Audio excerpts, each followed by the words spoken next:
Sveiki visi gimę po vėžio ženklu. Pasižiūrėkime periodą nuo kovo 24 iki kovo 30 dienos, kas jūsų laukia. Savaitės perspektyvos, ko vengti ir patarimas jums.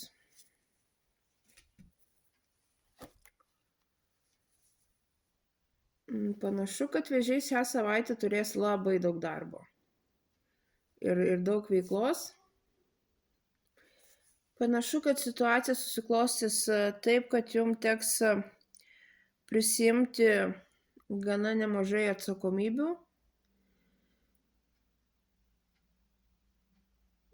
ir tiesiog vienu metu atlikti gana daug užduočių. Ko vengti?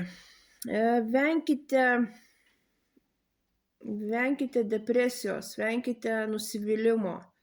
Tiesiog dabar toks periodas, kurį turit kažkaip tai praeiti. Maksimaliai, kiek tik galit, nepasiduokit tokiom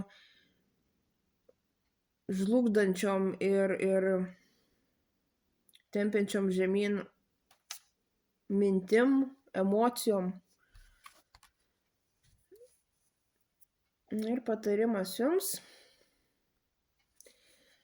Šią savaitę tiesiog pripažinkit patys savo, kad tiesiog jūs turit kažkokiu tai pareigų, jūs esat pririštas, nesat laisvas ir tiesiog tai pripažinkit ir atlikit savo darbus ir tai, kas iš jūsų yra reikalaujama.